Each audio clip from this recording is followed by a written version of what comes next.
Welcome back. Episode 8, Wing It Podcast, goosedigital.com. Who do we have? Alex Jennings. Chris O'Neill. Kevin Butler. Michael Turksani. Okay, so we're talking about the brand spanking new, hot off the press, Gartner Magic Quadrant. I'm excited. Yeah, me too. Are you excited, Alex? Mm-hmm. Second one, I think. Second time they've done this, at least under this name. Correct. Right? Correct. You know, like, we live off this stuff. We love waves and magic quadrants and charts. Well, it's so interesting to see, one, not only, you know, the movement of vendors, but just in general how they've changed and how these analysts perceive those changes, and then write a report about it, right? Like sometimes these things are released, every 18 to 24 months, and that's a lot of time in tech for a company to pivot, evolve, continue down a path that they're going on and really help further differentiate themselves in obviously a pretty crowded space. I think these reports are really important too when a customer is looking at improving their revenues, or like in this case, improving their ability to convert opportunities.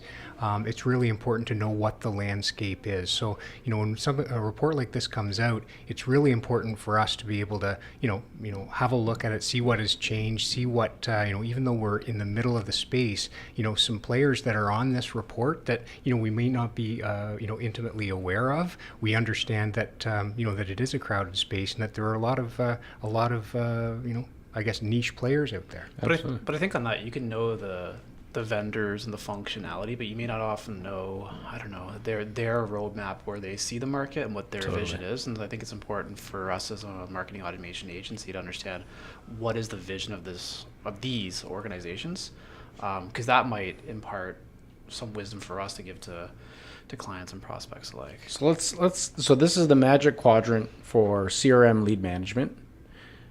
Covers the four or five platforms that we've been working with principally, and 10 more. So there's 14 in total on here, right, Chris? Correct. 14.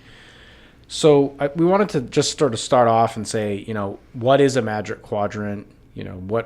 What's this thing that Gartner does? I mean, we talk a lot about being mindful of best of breed, quote unquote. What is that? What are the top 10 vendors in a particular space, so that if someone's going out making an investment, they know who to go to and who the leaders are at the very least to compare against. So why don't we explore a little bit about like what is this report? What are they? And then how can a customer use this as part of their decision making process? Sure, you want me to jump in? Jump in.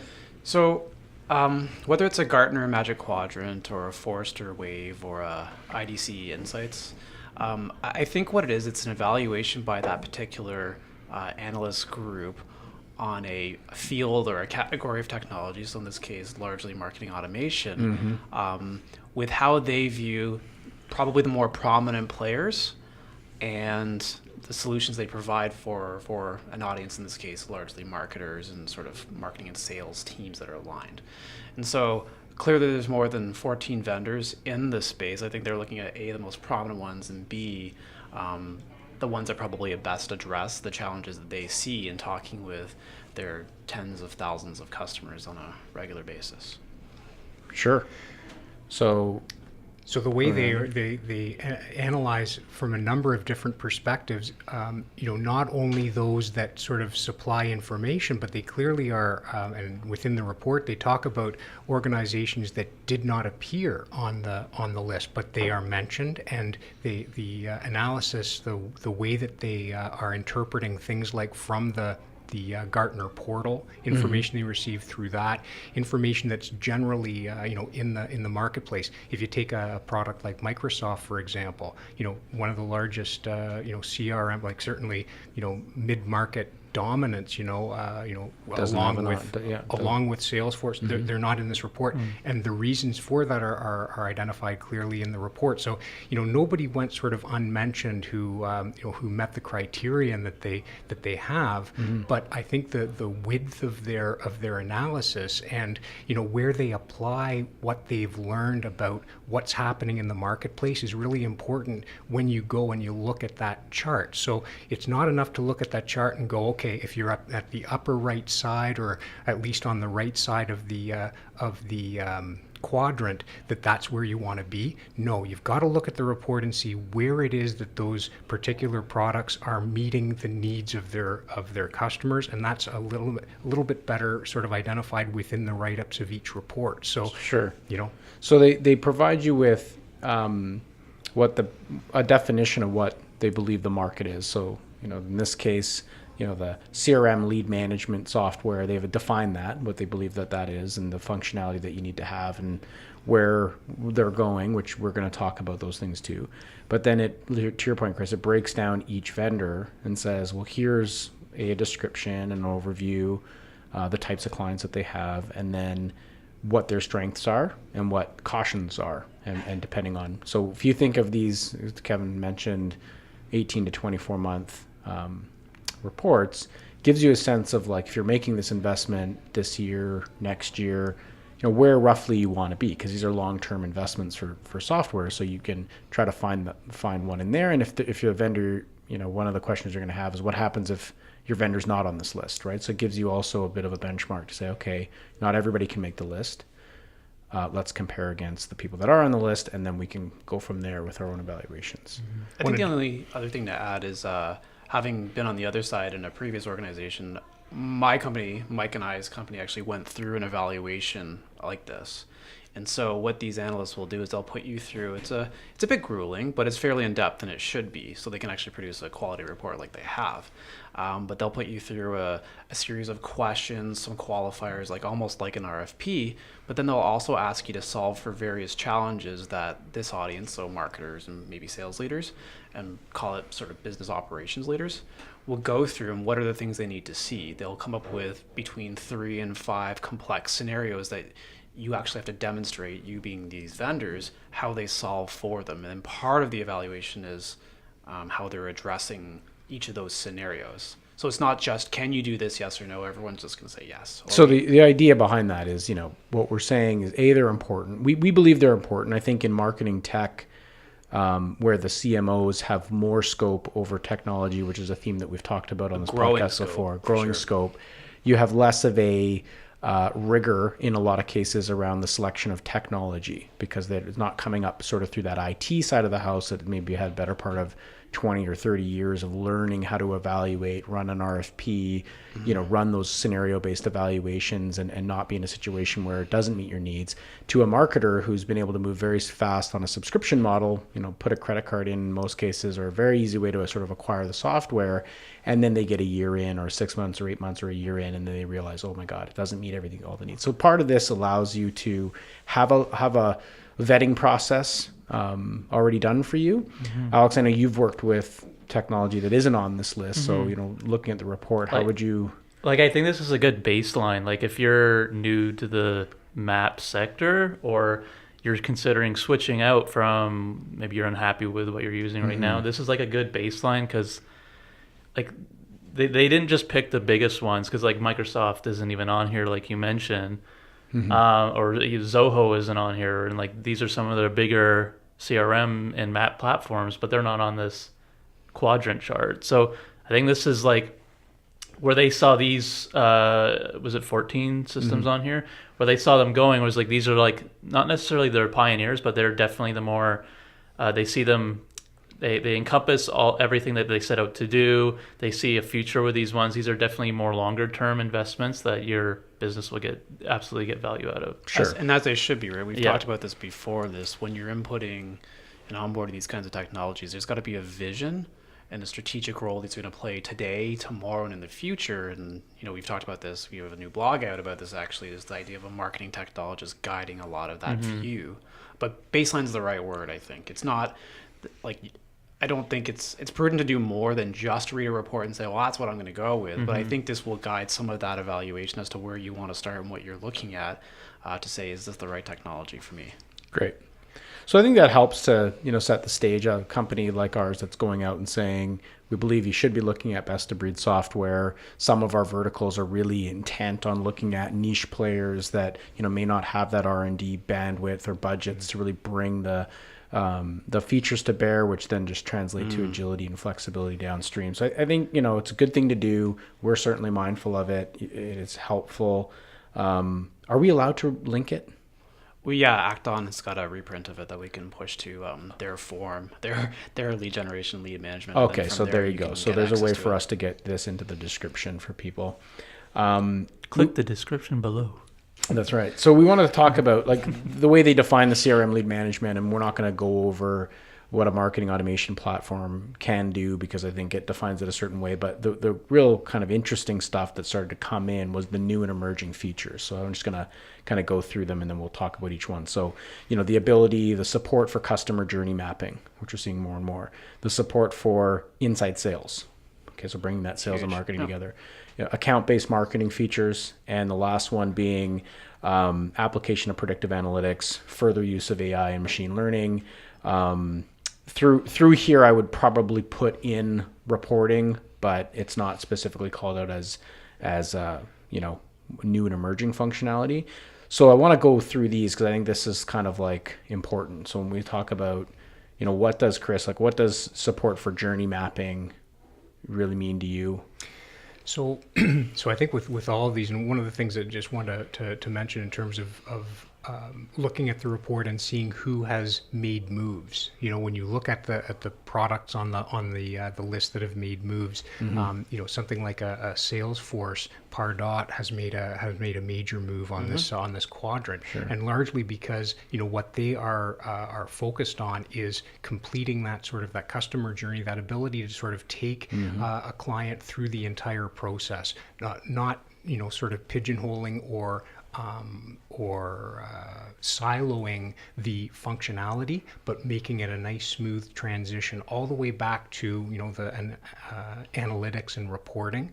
So all these four pieces that Mike is talking about, they all have to sort of converge on that that entire flow. So when you look at customer journey, it's not enough just to be able to sort of have a website and have some place for someone to land. There has to be that automated capability of taking a client through that through that process, automating that journey so that there's a place to enter, a place to drop information, a place to follow up on that information. So Alex, you've certified in Pardot. I mean, we don't have to talk specifically about Pardot per se, but some of the journey mapping functionality that's in there.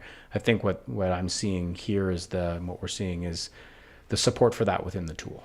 For sure. Pardot has this unique ability, since they're owned by Salesforce, they link back best to Salesforce. There's all these map platforms can link back to Salesforce CRM, but Pardot has that unique ability to do it almost one-to-one.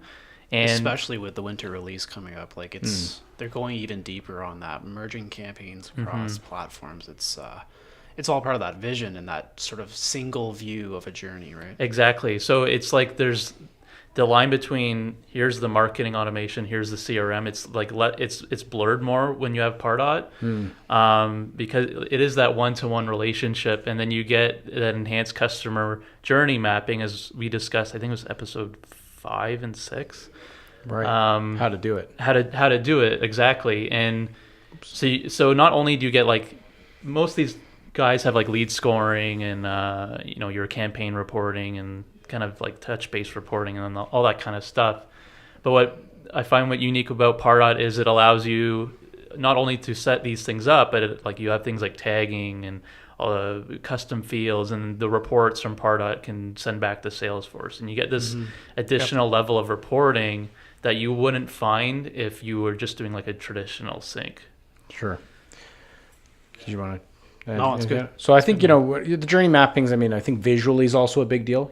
Having a visualization ability to see that journey map. I mean, we obviously do it as well outside of the software, and sometimes that's required to just help bring everybody together. But, we're seeing more and more of the capability of having these within the system to see that come together. Support for inside sales. We talk a lot about marketing and sales working together, using this technology to power the sales cycle and put it in the hands of inside sales and the sales reps to just make better use of their time and be more effective. So, Kev, what do you? Yeah, I think empower is the right word. It's all about arming your sales team, whether it's account executives or inside sales, business development, whatever they're labeled, providing them the tools and sort of ammunition, if you will, to actually go and engage an audience. So to me, it's getting pretty cool with sometimes you can send these directly from your CRM. Given an integration with marketing automation, you have access to all of the email assets or the landing pages, the collateral, whatever it is that you're sending. It's all built in now. And I think it's about, when we talk about that particular criteria, it's about, is it giving the reps enough that they need to go do their jobs effectively? Yeah. And to me, when we talk about marketing and sales alignment, that's a really good example. Marketing can go and build the content required that's going to address the needs of the prospective buyers, and they should understand the market, their solution, and how that addresses the needs. And then sales can go and do what they do really well, which is navigate the conversation and ultimately get to a place where they can provide a substantial business case for why an investment's worthwhile. And I think, allowing inside sales to utilize, the containers that have been set up for them to do their job, whether it's, bringing things to their attention, but also allowing them to have levels of support for their communications instead of it being a manual process, something we implement, right? Yeah, absolutely. So the ability to engage a client, digitally or sort of using the tools within the map to engage the client, and then being able to alert, entirely digitally the sales rep, or giving the sales rep access to information. I think that whole insights piece of marketing automation is so undermentioned. It's not just about landing pages and emails. It's about the insights into the engagement levels of the audience. Right. Are they responding to things? Are they opening emails? Are they coming back to the website? Are we able to just track what level is going on here in terms of sort of interaction to then inform, what do you do next? What do you do next? Now that I know that that this email was open, that they've opened each and every one of our newsletters over the last several months, that they've landed on a couple of different pages, my my opening discussion with that prospect or customer is going to be personalized. It's going to be very specific, more informed. But I think of organizations with long sales cycles, and so the idea of alerts and triggers that you mentioned is really key here. It's, suppose you take an example where a prospect has come to your website, I don't know, they come maybe every 4 weeks and they visit 2 or 3 pages. On the surface, you're it doesn't really mean a lot, doesn't signify a lot, but what if you knew what those pages were and you were able to timestamp them across the long sales cycle journey they're taking, and you're able to see, well, actually, some of the pages viewed early on in the first few months were more about the company, about the solution. Then later on, maybe it's about, pricing and sort of case studies, customer references. And that really paints a story as to where they're at from a buying cycle. And to me, that's a far deeper view into what's going on in that organization. And that would help inform inside sales or the account executives accordingly. So I just think alerts, if you were to set it up that way, for it to tell you these kinds of things, is so much more critical than so-and-so open an email. Right. But I think what's pushing, Alex, I'll let you chime in on this, is that it's driving deeper into that line being blurred between the map and the CRM. Certainly some of the vendors are even marketing and sales. Exactly. So I don't know if you wanted to mention anything further about that. I was going to say that it's not just enough, marketing in the past. They were just drive traffic, just drive leads. If you're a store, drive more people to visit the store. If if you have a website, drive more people to visit the website. It's no longer just that. Like the marketing department almost becomes part of the sales department, or vice versa, where they need to know the whole sales process as well. Absolutely. Exactly. So they know what triggers to set up, what pages should have a higher lead score. What do the salespeople need to see on these leads when they get sent to the sales department, right? Yeah. And when you're dealing with, hundreds of thousands or even 1,000, I mean, I think all these things are relevant regardless of the base that you're going after. ABM, so account-based marketing features, is also something that, we talked about, new and emerging functionality, something we know very well.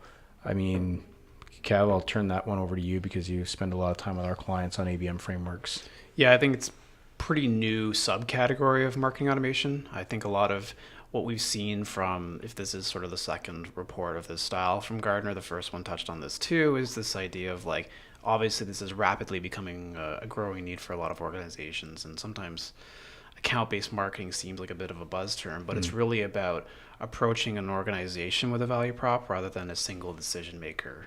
And right. Sort of, making sure that each of the people involved in these sort of committees of an organization get the information that they need. So I think account-based marketing, to me, in the context of marketing automation, breaks down to a few different sections. One being this idea of sort of reporting in an overall view of the organization, like an account score rather than a lead score. And then the other part of it's probably the execution of addressing smaller sort of sub-campaigns, or whatever you want to call them, tactics by organization, and how to group them accordingly by segmentation. Yeah, absolutely. So I think having the ABM supported within the system, being able to run programs off of it at an account level and score at the account level and do that within the system versus having to pull it out and manually report on it, integrating with some of the new ABM platforms. Like if I'm running a marketing automation evaluation right now, I have to probably see that there's some level of capability there. I may not use it right away, but I need to know it actually exists at a usable level so that we can eventually evolve that into how we as a sales and marketing aligned team will go to market with it. At what point, because right now most of these platforms, the ABM is usually like, it's like a plugin or like an add-on. Module. Like it's a premium you have to pay extra for. Well, like at what point do you think that becomes standard? That's a great question. I think sooner than later, because I think it's becoming, I was saying before, like ABM is rapidly becoming a top priority for marketers. And I think pretty soon we're going to get to a place where marketing folks evaluating technologies like this just say, no, I don't like that. This is like a baseline functionality. Like I'm not paying extra for this. This should be included. Yeah, and I see the leaders probably moving more and more towards this model of just saying, well, we have it, we're going to include it. It's value add. And it's just actually like kind of like a basic function now to do your job. So I would say soon, probably within the next year or two. Like I wouldn't think the next time Gartner does one of these in 18, 24 months, that we'll be talking about add-ons and extensions being account-based marketing. Sure. Like we're already seeing some of these. I think Forrester has I think they just released one earlier this year, like an ABM wave, like an evaluation of ABM vendors. So, just like you're talking about the line blurring between marketing automation and CRM, I would say it's quickly or quicker that's happening between ABM and marketing automation. Yeah. Have there been any acquisitions in the ABM? Yeah, well, Salesforce picked up. Like there's been a few, whether they're direct ABM vendors or whether they're sort of like, reporting and attribution. Like what was it? Marketo acquired Visible earlier this year, or was it last year?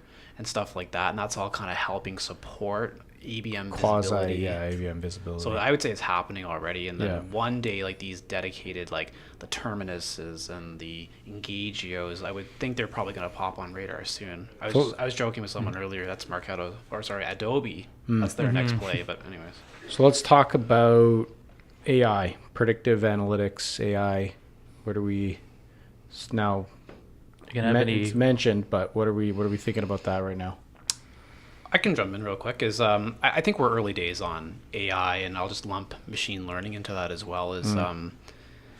I think AI is sort of everywhere, right? In any sort of industry, whether it's cars or marketing technologies and seemingly everything in between. I think right now we're not really using AI in a sophisticated way at all when we talk about marketing automation. I think it's more like sort of trying to either predictively gauge levels of interest of an audience. So maybe we go back to something more like predictive analytics before, because it does say like it's both the predictive analytics, predictive lead scoring, these types of things, and AI, like not just. Like all of that sort of qualifies into like pretty new territory overall. And I think like as reading through the report, there aren't a lot of vendors who've really cracked the nut there, and I don't think there's a lot of marketing automation users that are really doing a lot of sophistication other than having it try to guide or lead into visibilities to more engaged audiences overall. Right. Definitely the direction that it's going in, though, and I think that's where the Gartner is saying this is where the marketplace is going. It's going to that place where there needs to be not just that blurring of the line between sales and marketing, or between CRM and lead gen, but it basically is expecting that these tool sets are going to be able to provide the organization with predictability about what's going to happen if we do this. If we send out this type of an email to this particular segment of our audience, what's going to happen. And I think for efficiencies and effectiveness too. Like I think, well, for effectiveness may be obvious, but also for efficiencies of the team. I mean, if you're dealing with even 100,000 names, and maybe even less, like I think depending on your base, and you've got routines that predictive analytics can help you just be better and more efficient as a marketer, then you're able to scale your and that's actually right? That's a good point. Like that's how I think Acton has done as well as they have in this, particularly on the vision side of it, is it's their whole adaptive journeys vision. And one of the things I really like about adaptive journeys, and when they first came out with it, like last summer I think, is this idea. It's not AI over the top and painting this big grand vision that will take 5 years to achieve. I think they talk about it in the lens of more simplistic but super valuable. So for example, like adaptive email sends, like when is the best time in a date range to send an email? And maybe your range is 24 hours because it's pressing news, but it's able to take some of its learnings and some of the data it's been sort of collecting and saying, well, this audience here opens emails first thing in the morning. This audience, for whatever reason, opens emails after 5 p.m. Sure. And that's a way more sort of manageable way to view adaptive, predictive, AI-based functionality at this stage of the game. Like in 2 years' time, this podcast will probably sound really dated because I anticipate it's going to get pretty crazy pretty quick. But for now, I think we're really early days on this stuff. So we're going to get to partner and how to be how partners play a role in being successful with these platforms. But we'll pause the AI and the predictive stuff. You didn't get any Westworld references, Kevin. No, we're not done yet. But cautions, in terms of cautions, I mean, we've got a couple. So does anybody want to throw one out there? Like I've seen, like we've had everything from email functionality and, the builder technology within the systems to reporting to contract negotiations seem to be kind of recurring themes here on the various cautions that Gartner put out. Yeah, where to start? Well, okay, so reporting and attribution, maybe I'll jump in there, is kind of a top focus of marketers anywhere. Like, I mean, I don't have one conversation with a client or prospect that doesn't at least talk a little bit about this. And I think what we're seeing is this report, to me, at a really high view, like a 50,000 foot view, says marketers now know how to engage an audience and drive a quantity of leads. But what they're not able to do as well yet is understand the engagement and be able to actually report on what's going on now that they're into a pipeline or some sort of like sales cycle. Yeah. And pretty much any vendor from the top leader to the smallest niche player all have challenges with reporting there. And that would probably be, if I were to guess, the next time they do an evaluation like this will be the single area of greatest improvement. Like I think overall. If you said today, if you're about to go into a map investment, and like to your point, reporting and measurement is so critical. Attribution to your programs. that you better have a plan in parallel off to the side to develop that, right? What is our first 6 months? What is our next 6 months? And marketers are responding exactly that, saying, well, we've got to invest technologies elsewhere. So we've at length talked about the growth of MarTech tools available. It's over 7,000. It'll be 10,000 in a year and a half. But part of that is reporting and attribution tools. So I think this report's saying that's where marketers are going, in part to solve for some of this stuff. Sometimes whether it's Act-On with Data Studio, sometimes it's Salesforce with the Analytics Studio. There's these modules, bolt-ons, additional products that are helping try to support that. And maybe that leads into the next point around sort of costs and contracts. Before we go costs and contract, I would say that probably the most, if we had to make a recommendation on first of all, don't expect that any dashboard or widget reporting that you see out of the box on these things is going to meet your needs. That's probably not entirely, not today. We would say make sure you can get access to the data. Make sure there's a data dumping mechanism, an export mechanism, a way to define that. Some platforms, Automation Studio, Salesforce, Data Studio for Act-On, various, you go down the list where you can actually license those modules to give you access to it that allows you to go work with it. But also, this is a 50-50 accountability thing between vendors and users. Have your KPIs mapped out. Understand what you're trying to report on. Just don't think that these technologies are just going to magically give you this dashboard of all insights when you may not know what those are. It's a great point. I think on top of the KPI piece, it's like going through the process of really understanding what it is that you want to accomplish with a map / CRM solution. Like, for example, there are certain maps that are out there where their model is significantly different. For example, some of the products provide for ability to take a segment of your mailing list and use it only. There's others that that's just piling on. Like every time that you add a new email to your mailing list, that's another cost that needs to be borne. So if you really understand what it is that you're planning to do, you can make better use of a report like this, or the use of an agency like a Goose Digital to figure out what's the best solution to go for. So we got reporting. Alex, you do a ton of our reporting. Anything you want to chime in there on that? Like it boggles my mind that like there's some platforms out there that, like you mentioned, that don't let you get your own data. Like, wouldn't that, like for me, if I'm a business and I'm evaluating different platforms, what we're going to go with, the number one thing for me would be the reporting. Because it doesn't matter how many emails I send or how many opens and clicks I get. I want to know at the end of the day, like how many people are converting, whatever my business is. I want to know these KPIs, right? Yep. So if I don't have that data, if I don't have access to my own data, but I think access is the key there that you pointed on. Yeah, right? like what's the point? If you can get access to it, then you can solve for it outside the system. Exactly. Okay, so Marketo and a lot of them have been, the comment about the contract negotiations and is this just people complaining that it's expensive? Is it that? Yeah, this section, I noticed this. It's a great question.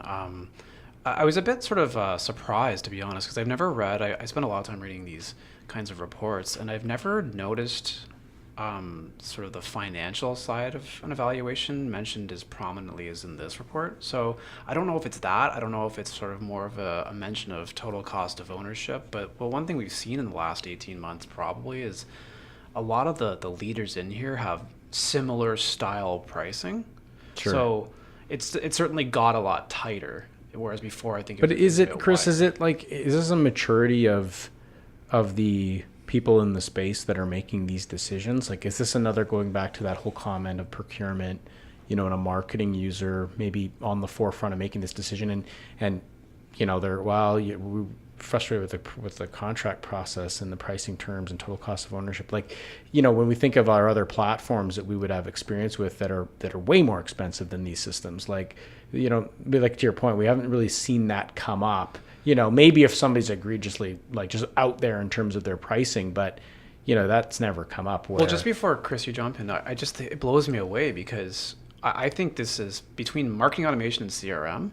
you don't even have a marketing department, in my opinion, if you don't have those two things established and in place as part of like what's going to drive your marketing program. So that these things are being sort of mentioned or judged as like, oh, they're expensive, to me says, are they being viewed as critical Value components creators. Yeah, exactly. of a revenue growth Yep. engine? So in terms of the expense, here's what I wonder, because you read that report and you see there's certain products that are identified specifically as you need to be, what was it called, a data scientist in order to sort of get any of the information out of there. I think of when somebody's looking at these different products and going, okay, it's got some analytics, it's got this and that. I haven't maybe gone through as thorough a evaluation or a intention of use that I really should, but when I get into it after 18 or 24 months, I realize that, geez, I can't get the analytics out of this thing that I wanted to get, or I can't sort of accomplish what I sort of expected I'd be able to. And that's again where, the need for understanding what the rest of the marketing stack is capable of doing. Yeah. So I think there is some, a maturity of the, as Kevin mentions, there's 7,000 or something of the these marketing. Yeah, like tech I think if you said products. so many of the marketing tech products are just that bolt on that SaaS fee, and then filling the holes. Yeah, and then if you think, well, you're getting into spending some real money, so they are expensive. I think that our guidance is that when I say expensive, they're not $100 a month. Okay, let's put it that way. So you're going to have this on a line item of a meaningful technology stack item, and you better have a plan for it. So I think, to your point, maybe there's just users out there that see that and they don't want to be forced into a multi-year agreement, and they're not as familiar with, well, that's not necessarily a bad thing. You don't want to commit for 2 to 3 years, but yet you want the same price for 2 to 3 years, and you want to pick a vendor that's going to be financially secure, but you want a 30-day out. So I think to me, I feel like that's where that one is coming from. Let's go on. Look, there's a lot of cautions in here. Each vendor has probably 3 or 4. It's important if you're looking at one, just go over it, everything that we've talked about and more.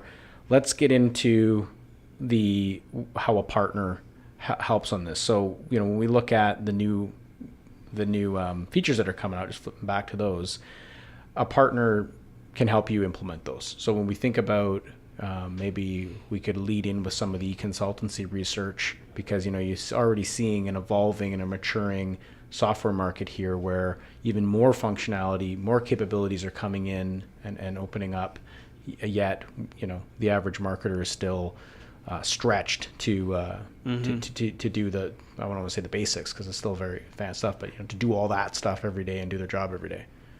Well, here's what we know. Just like a really quick 10-second, 30-second recap is eMarketer ran a really good report or research study last year. 98% of all marketers, I talked to several thousand of them, believe marketing automation played a critical role in their success, them driving programs, and them being effective at their jobs. So universally, almost everyone thinks these are critical. So of those marketers, about half of them have put in marketing automation to date. So, okay, that's part one. Part two is, of that half, only half of them, I think it's 48%, but we'll just say half. So a quarter of marketers feel that they're effectively using these tools. Right. And so that's what Mike's talking about here. So we've got, where does a partner come in? I mean, they talk a bit about Salesforce's partner ecosystem in here. They don't specifically get into, you should have maybe a partnership approach if you're adopting this. But we think about partners as sort of really two kind of aspects, right? Best practices, the ability to look at these new areas, your journey mapping, your inside sales, your ABM, your reporting and predictive AI stuff as best practice, and a bandwidth opener, right? Just give me bandwidth to do this stuff on a day-to-day basis.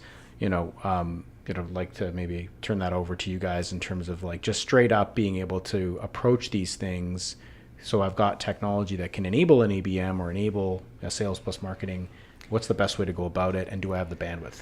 So yeah, great point. So it feels like as if there's software products that are out there, and many of them are listed in this Magic Quadrant that are that provide particular functionality, absolutely, and they do things the way they do them. Right. For somebody who's running a business, all the things having to do with generating new customers, managing all their employees, getting the paychecks out, doing all the things they need to do, are they able to navigate the actual deployment of a software like this in understanding that when a particular provider of a software comes to you, they understand that particular software. They understand what that particular software, and they've been trained to sort of sell those licenses. But Sure. Can they give you the entire picture of how it is that you can get this thing deployed to the point where you're generating revenue, where you're generating engagement, doing all the things that you need to do?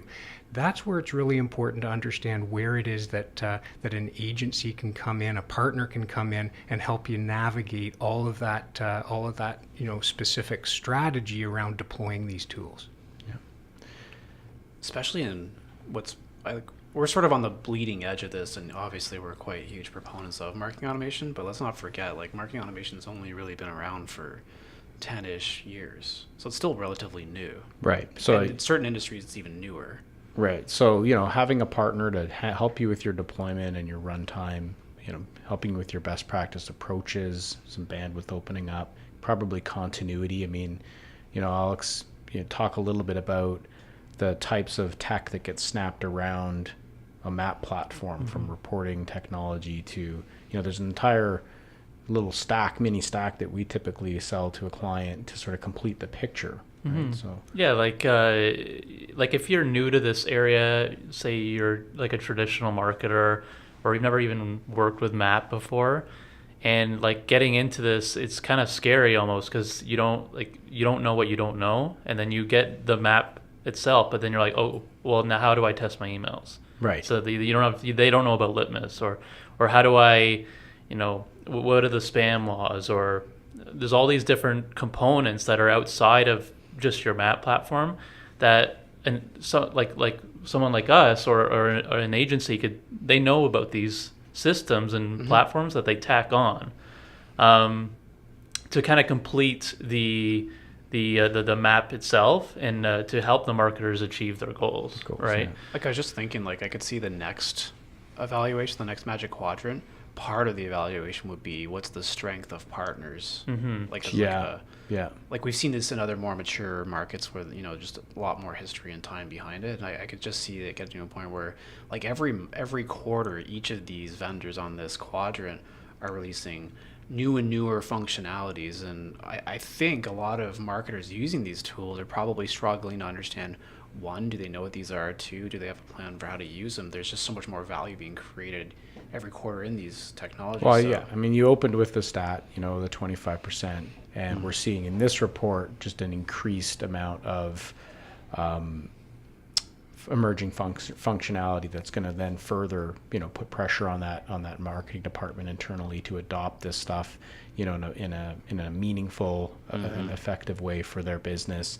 So yeah, I mean, it's a plug because we're saying, well, we are a marketing automation provider and an agency. But I think to the extent that it's not a black box is really important. I mean, if we're talking about just enabling your business to be successful and the people within it, and you support that platform and those initiatives on the side, then it isn't a black box, and you've got the ability to learn a lot and involve your staff with someone that is a partner to help you. I mean, that's the bulk of it, what we wanted to get through. I know there was a lot in here, and we, maybe we spin one off and talk about the individual vendors, because there's lots of conversations about the Marketo acquisition, some specific moves up and down, like you said, Chris, our vision for maybe what we thought was missing. So that could be valuable. Well, I don't know, Kev, you knew what the number was. It was Marketo acquired for 1.8. Vista Equity took them off the public market a few years ago. I think it was 1.7 billion. 1.7 billion, and they were just acquired for 4.75 billion. So if anyone's wondering about the value. the futures of marketing automation, guess what? Yeah, it's an important piece of the puzzle. Numbers Adobe. speak for themselves. Yeah. Well, the money right now, or the investments, I should say, from like the big software players out there, it's the marketing cloud, and I think there's probably universal agreement about the marketing cloud largely is supported by marketing automation tooling. So Yeah. that's not really a surprise to me, right? Like, I mean, it's funny, like we're wrapping up, but the quadrant itself calls out two vendors in particular, sort of saying like, more or less in a polite way, how do you plan on addressing marketing automation in your stack or your suite of tools? One of them was Microsoft, of course. The other was Adobe, and here we are, a few days later. Yeah. Right. So, pretty important report if you're out there looking for making an investment into your marketing automation and or your marketing and sales function to grow your business. We'll link it, and maybe we'll do a follow-up if we feel there's enough meat on the bone. Maybe. All right. Hope everyone enjoyed this. Okay. Thanks, guys. Thanks. Done.